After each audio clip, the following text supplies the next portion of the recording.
Hello, this is Matt on the Moon Lambo channel. It has finally happened. Jed McCaleb, the guy who came up with the idea for XRP and at one time held 9 billion XRP, is out of XRP. Now, technically, he still has, according to this website that's been tracking his balance, technically he's still got 203 XRP in his taco stand wallet. That's what he named the actual XRP wallet that ended up selling billions of XRP. And then there's a separate wallet for a decentralized exchange trade. But setting that aside, I mean, anybody listening to this, I'm willing to bet, has a lot more XRP than Jed McCaleb. I'm willing to hazard a guess right there. And so it was late in late on the 17th that this happened, and I had already prepared the content that I was going to for that day. And so I was hoping to have time on the 18th yesterday to cover this story, because I wanted to share some thoughts on exactly what this has to, the impact of this would be in terms of XRP price. But unfortunately, I wasn't able to record any videos yesterday. Want to know why I wasn't able to record any videos? Because I had to go to a musical with my girlfriend. I hate musicals. I'm telling you, like, when I'm at a musical, when life presents such a situation where I must be at a musical, I feel like I'm being punished. Like I must have done something wrong to have ended up here. But no, look, my girlfriend, she absolutely loves musicals, so I am happy to go with her. So I'm only joking. Like, I'm not joking about hating musicals. She knows that, but I'm happy to go and support her, and it's something that she's very, very into. So that part's all well and good. But that's what I was doing instead of recording a Moon Lambo Hot Jam on this exact topic. So it's good to be out of jail. I am back here, right? Well, look, before going any further, I do want to be clear. I do not have a financial background of any kind. I am not offering financial advice, and you definitely should not buy or sell anything because of anything that I say or write. I'm just an enthusiast who enjoys making YouTube videos about crypto-related topics, but just as a hobby and just for fun. So yes, as this was all unfolding, I was, again, sitting there watching people nonsensically dance around a stage and sing, and I'm just, can you knock it off with the singing and just give me some plot development? Like, just come on, enough with the singing and dancing around. It's a little frilly for my taste. But take a look at this. I want to run through this piece from Ripple's blog series, Ripple Insights, which they put out yesterday. And they titled this, "The Stand is Finally Out of Tacos," which again, of course, is a reference to the name of Jed McCaleb's wallet, Taco Stand, which I think is a pretty funny name, to be honest with you. So I'm going to run through this, and I'm going to share with you my thoughts about the impact of Jed having sold his XRP and what it means for the future. But take a look at this. This is from Ripple's website. This past weekend, Jed McCaleb sold the last of his XRP in his Taco Stand wallet. For context, he originally owned 9 billion units of XRP in 2012 when the XRP ledger was created.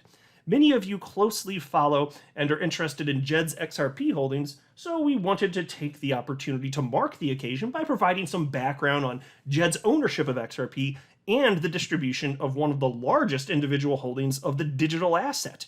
As I was pausing note, I didn't know that they were going to write some of this. I was a little surprised, but I'm happy. I like that they're willing to talk about this. Piece continues, a brief history of the XRP ledger. In 2011, 3 engineers who previously wrote code for the Bitcoin blockchain, David Schwartz, Jed McCaleb, and Arthur Brito, began to develop the XRP ledger with the goal to create a blockchain more suited for hyper-efficient movement of value and focused on transaction speed and scalability.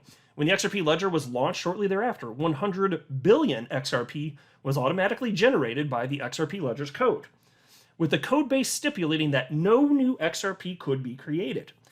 In September 2012, Jed, Arthur, and Chris Larson formed Ripple, and the company was called Newcoin Inc. at the time, and the founders of the XRP ledger gifted 80 billion XRP to the company. The remaining 20 billion XRP was retained by Jed, Arthur, and Chris. Now, and then they have this little subheading, Jed's departure from Ripple and the creation of an accidental billionaire.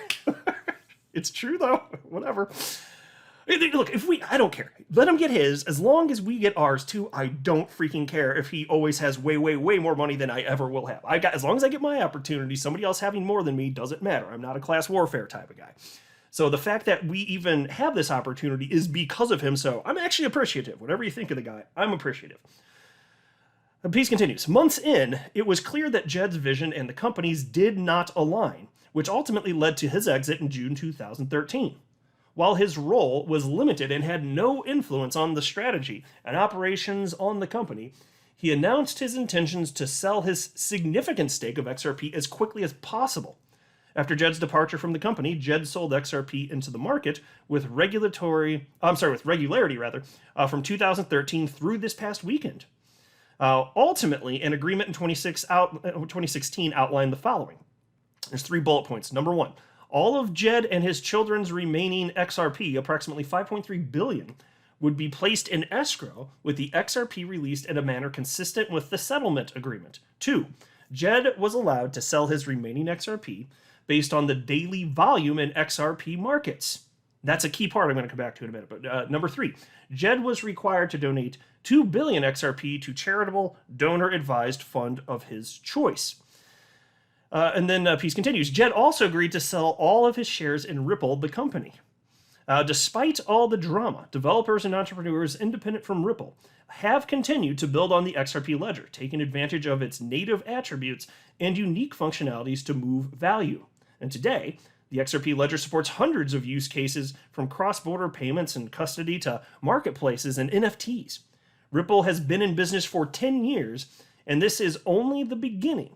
We continue to be inspired by and are in awe of the XRP community and look forward to continuing to build a new future together. So that was cool. I'm glad that they covered this. So into the impact of this, here's the deal, guys. The reason that XRP price is what it is not the fact that we haven't seen it rally is not because of Jed McCaleb. Think about this. When XRP ran up to almost $4 in late 2017 into early 2018, Jed was still selling. His percentage in terms of global volume is so small that on a day-to-day basis, it does not impact, and it never has impacted on a day-to-day basis, the price of XRP, period. That's the whole deal. Which is why, despite when he was selling or when he wasn't, like, mind you, like, when he paused for a few months, markets didn't notice. You may recall, so at the end of last year, he paused selling. I don't know for sure why. I don't know if it had something to do with tax implications or something, because he resumed at the very beginning part of January this year. So I don't know what the reason is. We can only theorize what that would be. But it didn't change anything, because it's 1% of anything, of any aspect of any thing being traded. It could be Bitcoin, Ethereum. If you look at just the 1%, if it's a selling pressure, no, he never had the power to move the price. Now, the fact that there's those 9 billion and that's in the market, that you got to understand. Yes, it impacts the price of ultimate price of XRP, but it's not the reason for the price of XRP. That's a bogus narrative. The idea that XRP never rallied because of this pressure, no. But well, think about it. So now that it's over, it should just rally, right? Well, it's been going up lately, but that's because stocks are up and Bitcoin's up. So, of course, XRP's been moving around a bit. But it's just up like 4% over the last 24 hours or something like that. And again, like I said, you didn't see XRP price rocket at the end just because Jed stopped selling for a few months last year. So the narrative's always been bogus. Now, when you're talking about quantity of XRP, and think about how much XRP entered the ecosystem over a span of whatever it was, 7, 8, 9 years, whatever it is. Well, yeah, the fact that it exists, that's something, and people bought that. Supply and demand is the thing. I'm not pretending like it isn't, but I'm just saying it wasn't some sort of major problem. And also consider this, the amount of Bitcoin entering the Bitcoin ecosystem versus XRP entering the XRP ecosystem via Jed.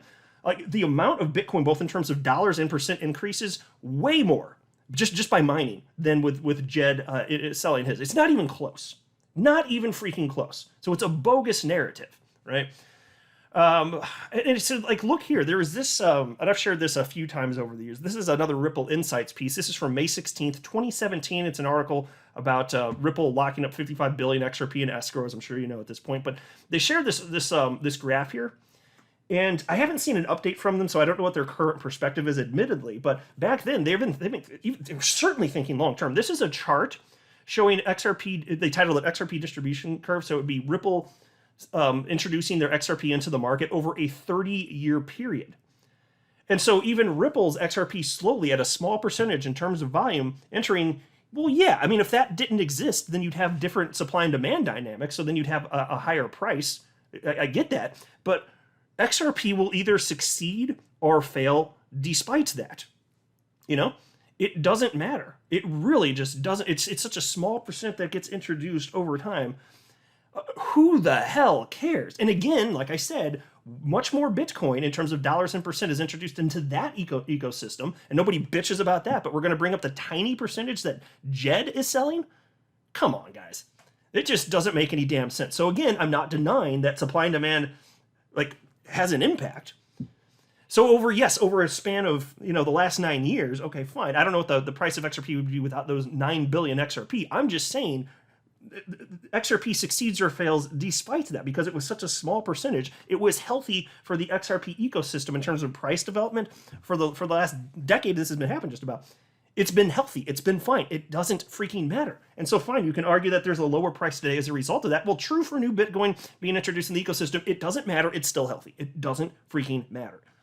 Not one bit so far as I'm concerned. So again, I say let Jed have his. He's the one that came up with this. Super duper. Let me know what you think, but I'm going to go ahead and wrap up here. I'm so glad this is over. Hopefully we don't have to talk about this ever again. Somebody's still going to bring this trash up, but it's a non-issue at this point. And watch, XRP is not just magically going to go up because of this, but all by itself. It's going to move with the broader crypto markets, which it's been doing since its inception. Nothing changes, folks. I am not a financial advisor. You should not buy or sell anything because of anything that I say or write. That would be a very, very, very bad idea. Until next time, to the moon, Lambo.